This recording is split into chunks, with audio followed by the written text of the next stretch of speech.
जय राम, श्री राम, जय जय राम।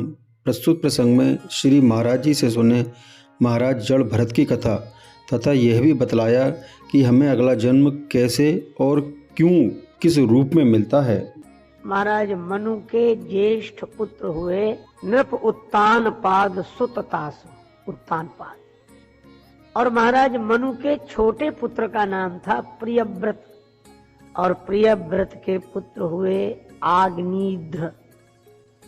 आग्निध्र के पुत्र हुए महाराज नाभि, और महाराज नाभि के पुत्र हुए महाराज ऋषभदेव। यह परंपरा है।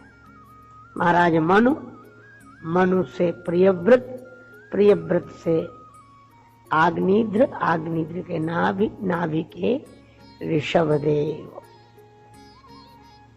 ऋषभदेव को भगवान का अवतार, अंशावतार माना जाता है। अब देखो इन कथाओं में कैसी संगति है। राम कथा के अनुसार भी महाराज मनु की परंपरा में भगवान का अवतार हुआ। मनु जी ही दशरथ जी बने, दशरथ जी के घर राम जी। और श्रीमद् भागवत की कथा परंपरा में भी भगवान ऋषभदेव का अवतार महाराज मनु की परंपरा में हुआ। इससे आध्यात्मिक संदेश यह मिलता है कि मनुष्य को भगवत प्राप्ति हो सकती है। मनुष्य भगवत प्राप्ति का अधिकारी है। मानव को भगवान मिल सकते हैं। अब इन ऋषभदेव जी के 100 पुत्र हुए। उन 100 पुत्रों में जो सबसे ज्येष्ठ थे उनका नाम था श्री भरत। नारायण परायण। श्रीमद् भागवत में उनके लिए उल्लेख आया कि वे भगवान के भक्त थे, और वे महाराज भरत। अच्छा देखो, भरत का परिचय इस तरह से भी हम लोग जाने। अपने इस देश का पुरातन नाम अजनाभ वर्ष है, और उन महाराज भरत के नाम से ही इस देश का नाम भारतवर्ष हुआ। तो जिनके नाम से इस देश का नाम भारतवर्ष हुआ वे महाराज भरत बड़े तपस्वी हुए। उनकी कथा आपने सुनी ही होगी। महाराज भरत के मन में वैराग्य हुआ और वे राज्य का त्याग करके गंडकी नदी के किनारे एकांत अरण्य में वास करके तपश्चर्या करने लगे। भगवान का भजन कर रहे थे, एकांत में रहते थे। लेकिन एक दिन एक बड़ी विचित्र घटना घटी। महात्मा भरत भगवान के भजन में तल्लीन थे। तब तक उन्होंने देखा कि एक सिंह हिरणी का पीछा कर रहा है, और वो हिरणी भय से व्याकुल आकुल होकर भाग रही है।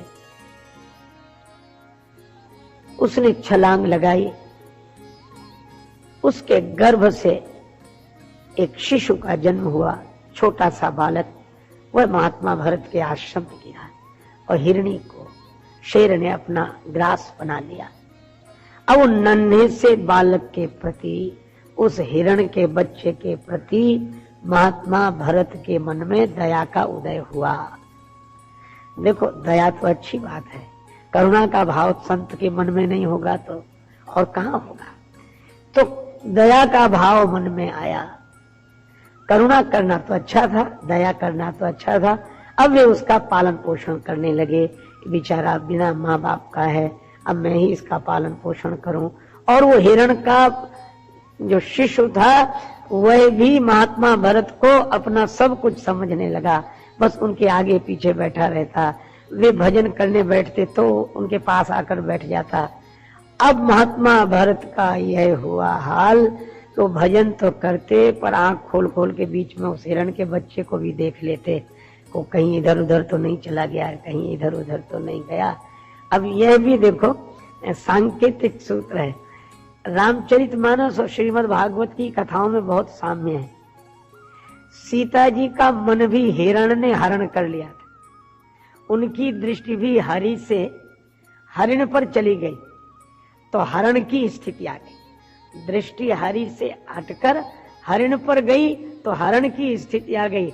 और भागवत में भी वही वर्णन है कि महात्मा भरत की भक्ति भी भगवान की ओर थी, पर अवृत्ति हिरण की ओर चली गई और हिरण ने हृदय हरण कर लिया। तो जो भगवान में अनुराग था, हरि का अनुराग ही हिरण के प्रति राग बन गया। यह कथा केवल यह संदेश देती है कि राग से ऊपर उठना, वैराग्यवान होना साधारण बात नहीं है।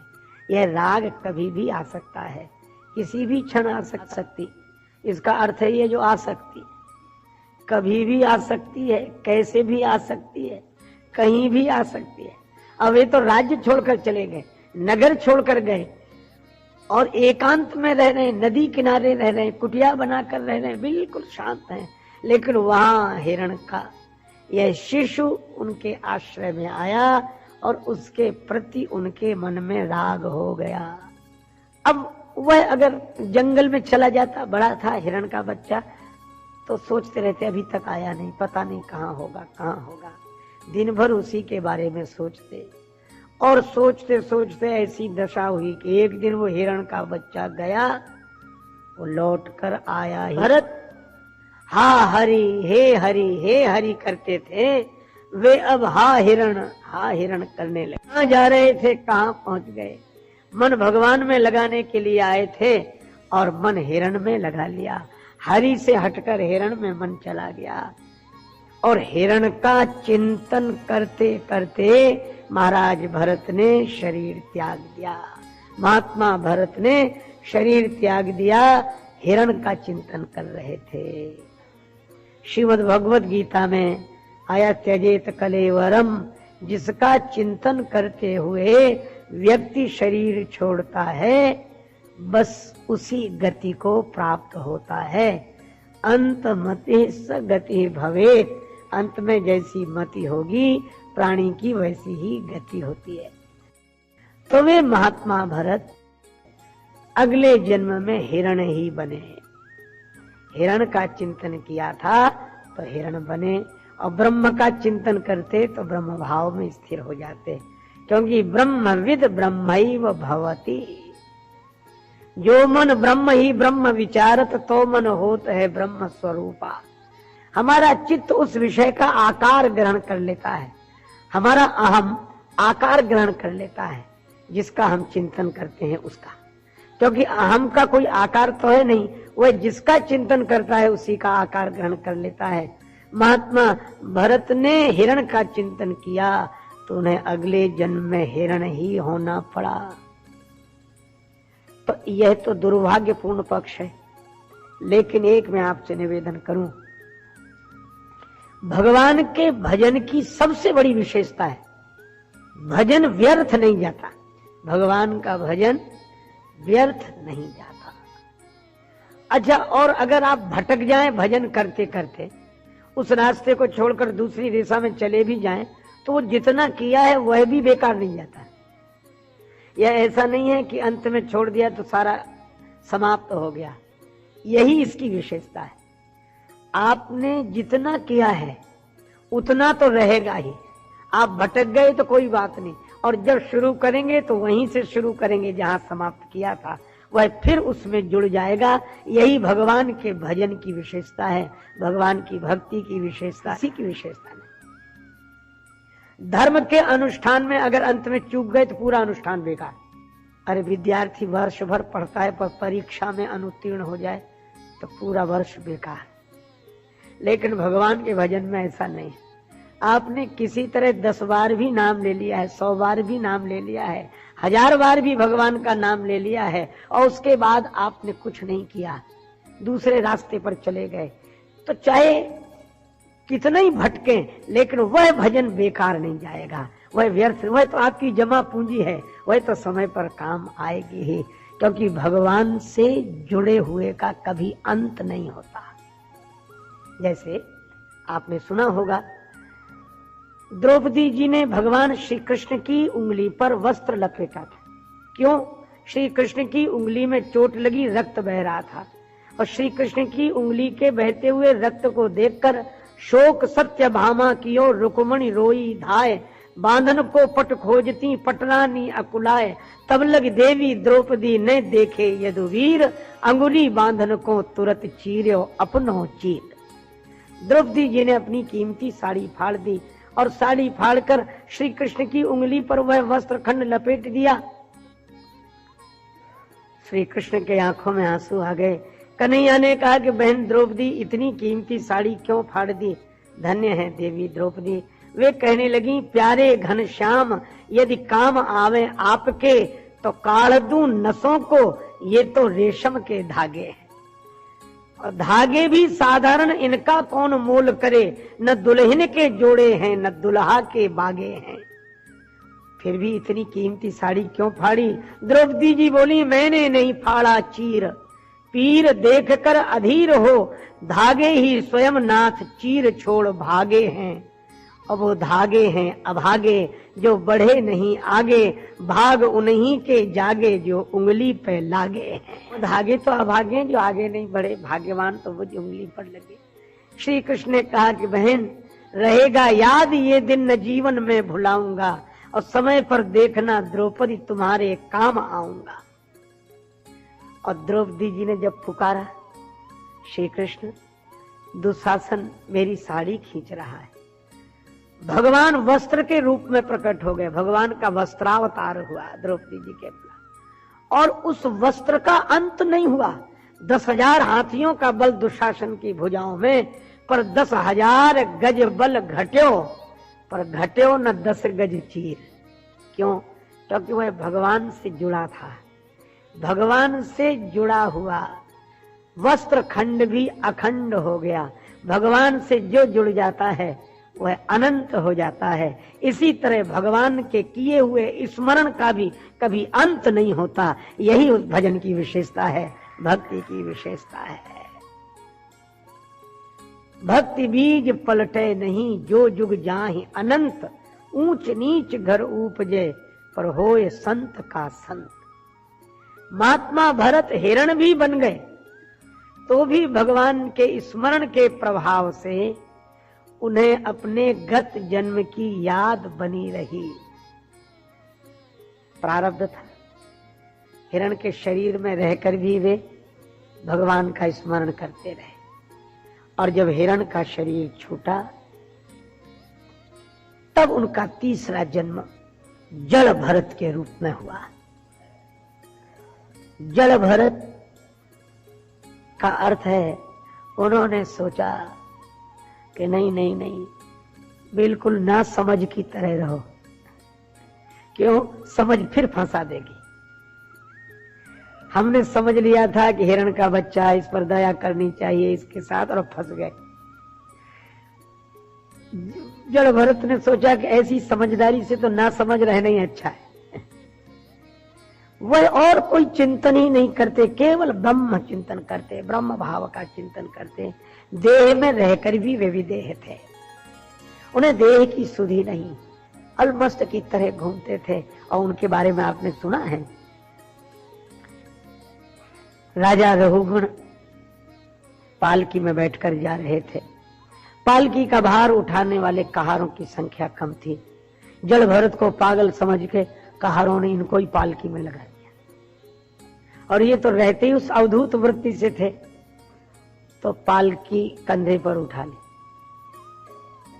और बाकी लोग तो अपने ढंग से चलते, पर जड़ भरत यहाँ पांव रखते, कभी वहां पांव रखते, क्योंकि उन्हें तो देह सुधि थी ही नहीं। तब राजा रघुगण ने कहा, ये कौन है, किसकी वजह से मैं व्यवस्थित ढंग से नहीं बैठ पा रहा हूं? कहारों ने कहा, एक नए आदमी को लगाया है। तब उन्होंने कहा कि तुम देखते नहीं कि ऊपर कोई बैठा है? तब महात्मा भरत ने पहली बार उपदेश दिया रघुगण को और कहा, अरे पहले यह तो सोच कौन ऊपर कौन नीचे। जो ऊपर बैठकर कह रहा है कि मैं तुम्हारे ऊपर हूं, उससे यह पूछो कि नीचे कौन है, और जो नीचे है उससे पूछो ऊपर कौन है। ये ऊपर नीचे का भेद तो अज्ञानियों का भेद है। ज्ञान की दृष्टि से वह न ऊपर है न नीचे है, क्यों? ऊपर कहें तो नीचे कौन है, नीचे कहें तो ऊपर कौन है, और निराकार कहें तो साकार कौन है, साकार कहे तो निराकार कौन है, पास कहें तो दूर कौन है, दूर कहें तो पास कौन है, अभिगति की गति काट ना आवे। ऐसा ब्रह्मोपदेश किया। राजा रघुगण चरणों में गिर गए कि आप तो ब्रह्म ज्ञानी अवधूत महात्मा है, आपको बारंबार प्रणाम है। एक बार कुछ लोगों ने, बलि प्रथा वालों ने सोचा कि जड़ भरत की बलि चढ़ा दें, देवी प्रसन्न हो जाएंगी। ले गए, वो तो देह भाव में जहां ले चलो चलो, सिर झुकाओ, झुका दिया। खड़ग उठाई तो देवी ही प्रकट हो गई, और देवी ने प्रकट होकर खड़ग अपने हाथ में लेकर उसको ही सजा दी जो उनका सिर काट देना चाहता था। और माता भगवती ने कहा कि ब्रह्म चिंतन करने से यह अखंड अपने ब्रह्म स्वरूप में है, और अखंड का खंड करने वाले ना समझ, इनकी बलि कभी भी नहीं चढ़ाई जा सकती। यह तो अवधूत हैं, अपने आनंद रूप में इसे है। ऐसे जड़ भरत के नाम से भारतवर्ष इस देश का नाम पड़ा। वे नारायण परायण होकर 3 जन्मों में अंत में ब्राह्मी स्थिति को प्राप्त करते हैं अवधूत वृत्ति से। अब इनमें जो 99 बचे, उनमें से 81 तो ब्राह्मण हो गए।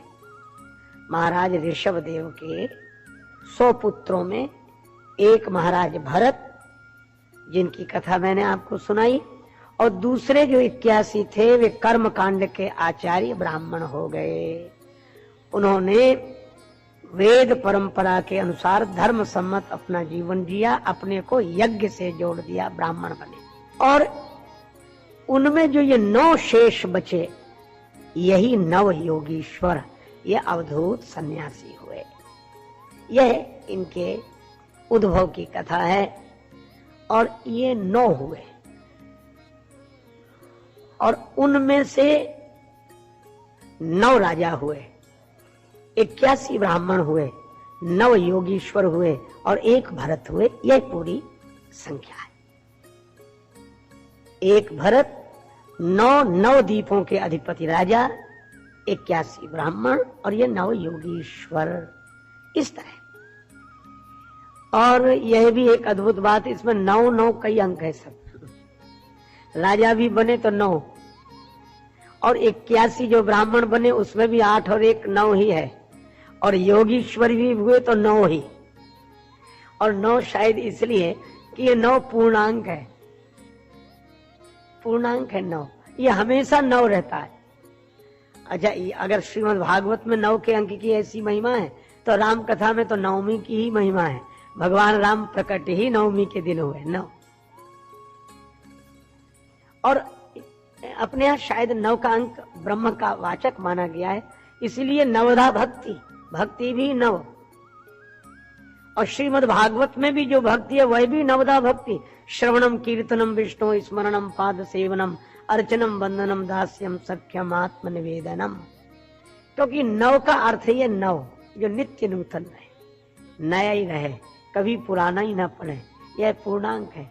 अच्छा, 9 में चाहे पढ़कर अगर हम लोग विचार करके देखें, ये 9 ही रहता है। जब गणित के ढंग से पहाड़े पढ़ाए जाते हैं, उसमें 9 का जो पहाड़ा आता है, यह एकमात्र ऐसा है कि जिसके हर संख्या का अंक 9 है। 9 एकम 9, 9 दूने 18, तो 8 1 9, 9 3 27, तो 7 2 9, 9 चौको 36, तो 6 3 9, 9 5 45, तो 5 4 9, 9 6 54, तो 4 5 9, 9 7 63, तो 6 3 9, और 9 8 72, तो 7 2 9, 9 9 81, तो 1 8 9, और 9 10 से 90 रहेगा 9। और किसी पहाड़े में ऐसा नहीं होगा। ये 9 का अंक, इसीलिए तुलसीदास जी ने 9 के अंक की महिमा कही। ऐसे जैसे 9 का अंक न घटता है न बढ़ता है, एक रस रहता है। इसका अर्थ है कि राजा भी बने तो 9, ब्राह्मण भी बने 81, तो 8 1 9, और योगीश्वर भी बने तो 9।